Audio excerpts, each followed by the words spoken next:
कुछ भइल है ये कुल के जिम्मेदार गोदावरी जी और माते बाड़ी। लेकिन ऐसे नहीं की दुल्हन कुछ न कैली और ना नहीं की दुल्हन घर छोड़ के जइहन और ना उनकरा के कोनो सजा दिहल जाई। अरे उनकरा तो कोनो गलती नहीं खे, और अगर गलती बा तो राउर बड़का भैया के बा, बड़का भैया के बा, बड़का भैया के। और हाँ, जो लोग यहाँ मौजूद हैं मेरे ऑर्डर तक यहाँ से हिलेंगे भी नहीं। वो कहीं भी नहीं जाएंगे जब तक कि घर की पूरी तलाशी नहीं हो जाती है। सब यहीं रहेंगे, सिर्फ जगत और रंजन पुलिस वालों के साथ जाएंगे। और किसी ने अगर जबरदस्ती की तो उसको तुरंत अरेस्ट किया जाएगा। जगत, रंजन, जाओ लेके पुलिस को। जी मैडम। हाँ इंस्पेक्टर साहब। तू लोग हमारा संग चला, चलो।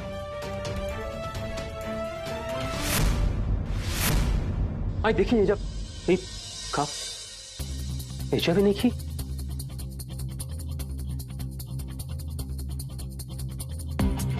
आखिर गोदावरी और माथे चल कहाँ गई? इंस्पेक्टर साहब आए रहो हमारे साथ। ऐजा नहीं की। एक काम करो, तू उन्हें ढूंढो।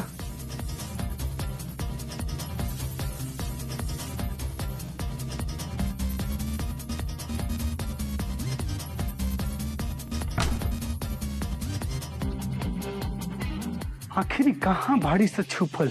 धरती निगल गल के कनी के हवा के झोंका लेके उड़ गल, समझ में नहीं आवत।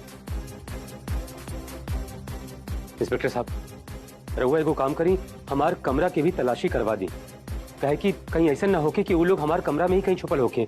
एक मिनट, रवा के पता बना हमने के कमरा में ज्यादा क्यों ना आएला, तो छानबीन के क्या जरूरत बा? देखो जगत, हम आपके कहने पर आए हैं। बिना किसी औपचारिक कागजात के हमने इतना कुछ कर लिया, लेकिन अब आगे हम और कुछ नहीं कर सकते। हम जिला अधिकारी हैं, पर हमारे अधिकार का भी एक सीमा है। इससे ज्यादा अब हम और कुछ नहीं कर सकते। ये कानून के साथ भी नाइंसाफी है। हम आपके झूठ में अब और साथ नहीं दे सकते।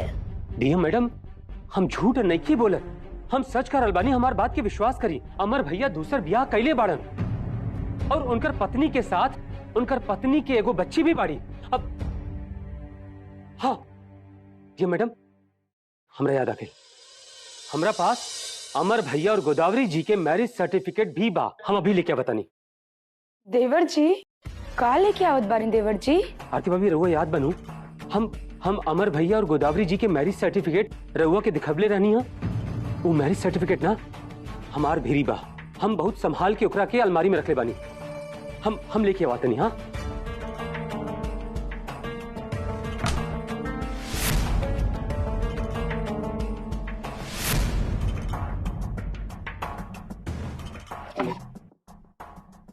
कहाँ जा गई?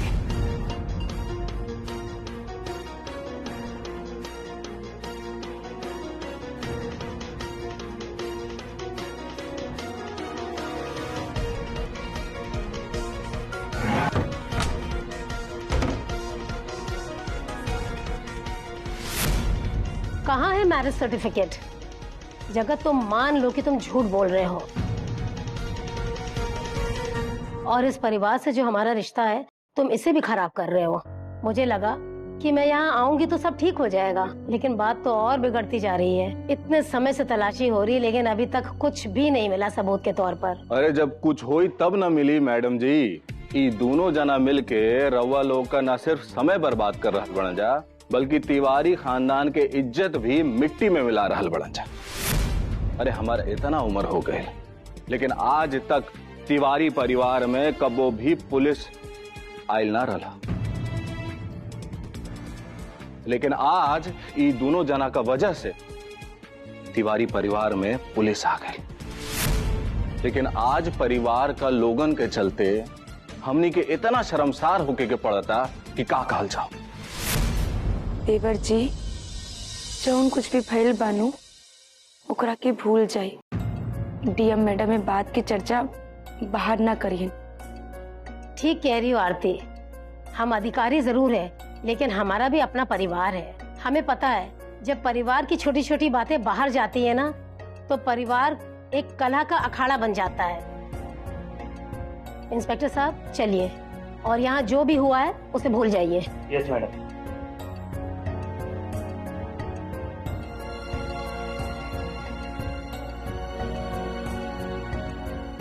आखिर शादी के कागज कहाँ चल गई?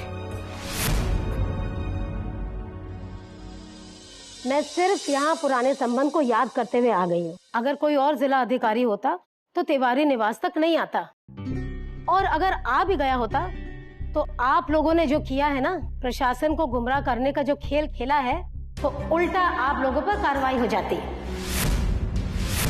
घर की तलाशी लेना कोर्ट और पुलिस का मसला होता है। किसी भी घर में जिला अधिकारी घुस के ऐसे कार्रवाई नहीं कर सकता, लेकिन ये घर का ही मसला है। एक तरह से मैं इसको अपना घर का मामला समझ के सबको समझाने के लिए चली आई। अगर ऐसे किसी और के साथ करते तो आप दोनों के साथ साथ मेरे खिलाफ भी परिवार की प्रतिष्ठा हनन करने का इल्जाम लगाकर मनहानि का केस दायर हो और आप दोनों जेल में होते। मैं चाहूँ तो अभी आप लोगों को गिरफ्तार करने का आदेश दे सकती हूँ। मिस्टर जगत और रंजन, बोलो, जाना है जेल? जाना है जेल? जाना है जेल? डीएम मैडम, हम रउआ से हाथ जोड़ के माफी मांगतानी। ई जवन कुछ भी गलती ई दोनों जन से भइल बा, इनकर गलती बा कि घर परिवार के झगड़ा बाहर चार दीवारी में जाके सुलटावल चाहत बानी। रउआ के, सिम्मी जी के, पुलिस के ऐसे खबर करके बुला ले बा जैसे घर परिवार के झगड़ा ना, बल्कि गंगापुर पंचायत के मसला बा। ये दोनों जन के बड़का भैया खीस में आके कुछ कह देले बाड़न, यही से ये दोनों जन गुस्सा में आकर ऐसे कदम उठा ले बा। एक बार रवा दोनों जन के छोड़ दी। हम रवा से हाथ जोड़ के विनती करत बानी कि ऐसन गलती दोनों जन से दोबारा ना हुई, इनकरा के माफ कर दी। और हम ई बात के रवा के विश्वास दिलावत बानी, और अगर इतना जान पहचान ना रही तो ये दोनों जन रवा से इसे बात भी ना करते। भले इस परिवार में आपकी जो भी जगह हो, लेकिन आप गंगापुर पंचायत की प्रधान रह चुकी हैं। आप पर भ्रष्टाचार के आरोप के बाद भी पंचायत के लोग आप पर भरोसा करते हैं। खुद हाकिम तिवारी जी का नाम भी है जिला ज्वार में, और इस परिवार में मेरा व्यक्तिगत लगाव भी है। इन सब बातों को ध्यान में रखते हुए मैं चेतावनी देती हूँ, अगर दोबारा ऐसा कुछ हुआ तो मैं कुछ नहीं सुनूंगी। चलिए इंस्पेक्टर साहब, नमस्ते।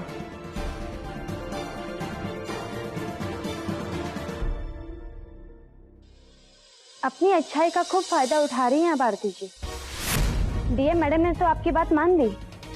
आरती जी, कब तक, आखिर कब तक आप सच को छुपा के रखेंगी? सच एक सूरज की तरह होता है आरती जी, एक न एक दिन से सामने आना ही है।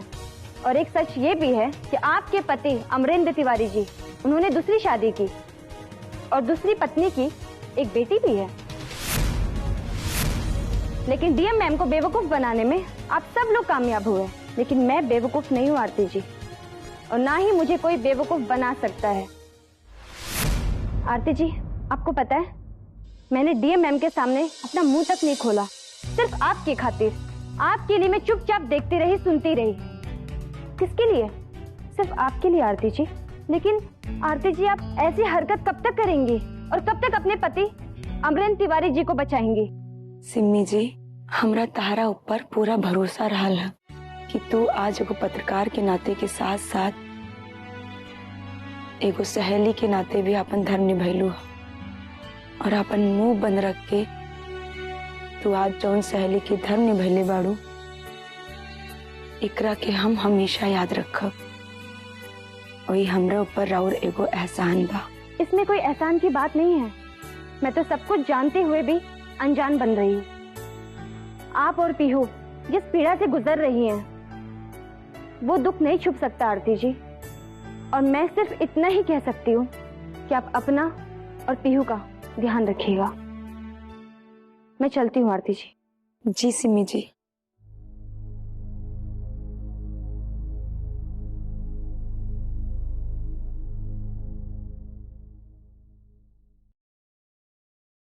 आरती भाभी,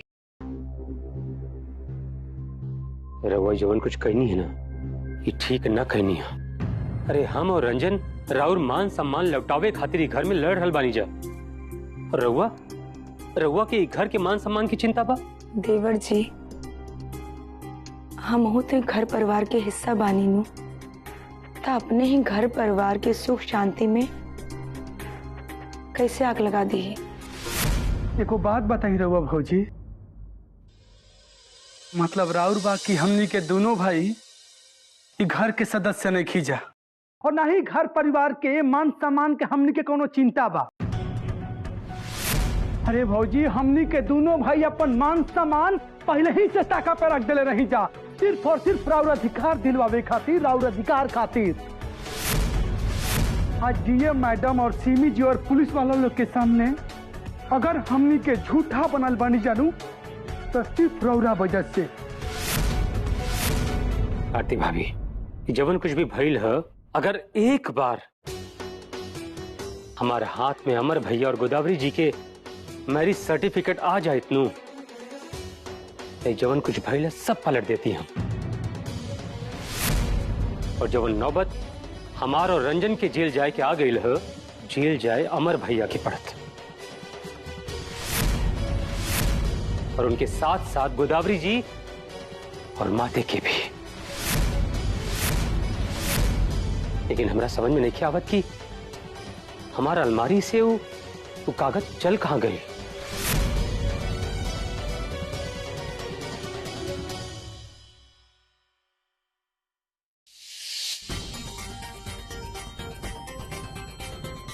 कागज बहुत जरूरी बा। एक दिन आरती भाभी के न्याय दिया खातिर ये कागज बहुत काम आई। कहें कि कागज के काट कुछ नहीं के, ये कागज के हमके बहुत संभाल के रखे के।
ये कागज पर देवर जी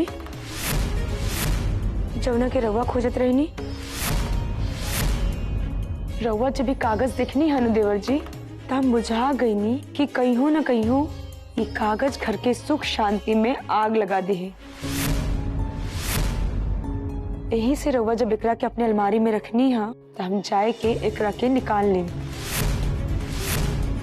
अगर आज रउआ की भीरी कागज रहित ना देवर जी, तो परिवार में अनर्थ हो जाए। आरती भाभी, रउआ को काम करिए, ये कागज हमके दी, ले आई। ना देवर जी, हम ये कागज रउआ के देकर ये घर परिवार के प्रतिष्ठा के आग न लगावे दे। रख ली कागज, लेकिन एगो बात याद रखम भौजी, एकरा बाद अगर इस घर में रउआ साथे कुछ भी भाई तो याद रखम कि हम घर छोड़ के चल जाई। ये सब देखे खातिर घर में ना रुकब। बबुआ जी, हमरा संगे कुछो नहीं के हो रहा बा। परिवार में सबके अलग अलग मन होला, पर हर केहू अपना अपने मन से सोचेला। ओकरा मन से केहू के थोड़ा से सुख होला तो केहू के थोड़ा से दुख होला। और बबुआ जी, परिवार तो होला ही आदमी के सुख दुख बांटे खातिर। ठीक बा, बाटी जितना मन करे नू उतना कुल लोग के साथे सुख दुख अपन बांटत रही। लेकिन एगो हमार सवाल के जवाब दी कि उ चंडाली अपना माई के संगे कहाँ जाके छुपल बिये, बस इतना बता दी हमरा के। आरती भाभी, जवन कुछ भइल है ये कुल के जिम्मेदार केवल और केवल गोदावरी जी और माते बाड़ी। अब तक कम से कम बता दी कि वो लोग कहाँ छुपल बाड़ी। इतना कम समय में वो लोग कहाँ छुमंतर हो गई नहीं। अरे बताई तो कहाँ बाड़ी वो लोग, कहाँ बाड़ी माते, कहाँ बाड़ी गोदावरी। इतना तो हमरा भरोसा बा कि सीता जी लेखा उ लोग खातिर धरती नइखे फाटल कि ओमे ढूक के उ लोग समा गइल बा, ना ही कौनो आंधी के झोंका आइल बा कि उड़ा के लेके चल गइल बा उ लोग के। लेकिन एगो बात जान ली, जब तक हमनी के पता ना लगाम जा कि उ लोग कहाँ बाड़ी, तब तक हमनी के चुपचाप नहीं जा बैठे वाला। हमरा बहुत पहले ही पता रहे कि ऐजा के हु कुछ बतावे वाला नहीं खे। ठीक बा, कोनो बात नहीं खे।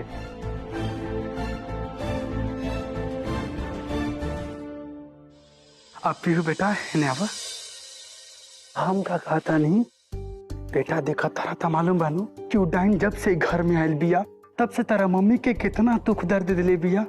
तो बेटा तू बतावा, तू तो हमारा अच्छा बेटा हो ना, तू कहाँ छुपल बिया अपन मम्मी के संगे? तारा कुछ मालूम बानू? सब कुछ तो मालूम बता, बतावा तू हमरा के। देखी बबुआ जी, पीहू भले अभी छोट बच्ची भी है, लेकिन एकरो भी इतना ख्याल बा कि अगर घर के बदनामी हुई तो आखिर में नुकसान इ तिवारी परिवार के ही हुई। एकर तो मतलब यह न होइल भौजी कि जितना लोग घर में बा सब कोई अच्छा बा, मात्र हमरा और जगत भैया के छोड़ा के। हमनी के बहुत खराब बनी जा कि घर के इज्जत और आबरू के नीलाम कल चाहता नहीं जा। बबुआ जी, ये कहाँ केहू कहलस कि रउआ दोनों जन गलत बानी। आरती भाभी, अगर हम और रंजन गलत नहीं की तो जे भी गलत बा ओकरा के सजा तो मिले के चाहिए नू। देवर जी, जेकरा के रउआ दोनों जन ढूंढ रहल बानी नू, एमे तो उनकर गलती कुछ हो नहीं खे। अब रउए हमरा के एक बात बताई, सबसे नईकी दुल्हन घर में आयल बाड़ी का केहू से वो गलत बोलनी है या फिर केहू के संग लड़ाई या झगड़ा कैली है, या उनकरा से जवन कुछ भी कहल गईल वो करे से मना कैनी है, या फिर आज तक वो एक घर में कौनो से कौनो चीज की मांग कैनी है। उल्टा जब वो आयल रहली नू, जे भी जवन भी उपहार उनकरा के देले बा उस सबके उपहार वापस कर देनी है। जवना घर में कहल गए रह के वो रह गई नी। देवर जी, हम देखले और सुनले रहनी कि जवना घर में पति दोसर शादी करके मेहरारू घर में लेके आवेलन तो अपने आप के मेहरारू ना बल्कि अपना के घर के मालकिन समझेली। लेकिन ऐसे नहीं कि दुल्हन कुछ ना कैली, बल्कि उल्टा हमरा के अपन बहन जैसे मन ली। देखी, हमरा की मंगलसूत्र लिया के पहनली और वह सब देखत बानी कि पीहू का इतना प्यार दुलार कैली, और एगो सौतन के रूप में बहन जैसे उनका व्यवहार हम कबो ना भुला पाई। वो एगो आदर्श पत्नी, आदर्श बहन और एगो आदर्श बहू बाड़ी, और सबसे बड़ बात एगो आदर्श माई भी बाड़ी। अगर देखल जाओ नु तो उनकरा अंदर कौनो अवगुण नहीं खे, और नईकी दुल्हन में तो कोनो ऐसे कमियां नहीं खे जो उनकरा के जेल भेजे के सोचल भी जाओ। और ना नईकी दुल्हन घर छोड़ के जइहन, और ना उनकरा के कौनो सजा दिहल जाए, कौनो सजा। अरे उनकरा तो कोनो गलती नहीं खे, और अगर गलती बा तो राउर बड़का भैया के बा, बड़का भैया के बा, बड़का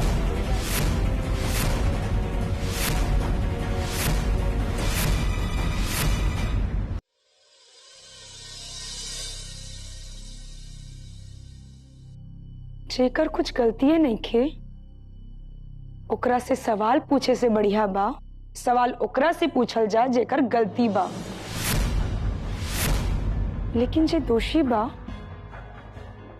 ओकरा से तो केहू सवालवे नहीं के पूछत। पुलिस के घर में अइला के बाद एक घर के बहू होके के नाते जवन हमार फर्ज रहल हा वो हम पूरा कैनी है। ई घर परिवार के मान सम्मान के ठेस ना लगे देनी है। पत्नी और बहू होके के नाते जौन कुछ भी भइल हमरा संगे हम उस सब कुछ सहत रहनी है। लेकिन एगो महतारी होके के नाते हमारे एगो सवाल बा, वो भी अमरेंद्र तिवारी जी से। अमरेंद्र तिवारी जी से।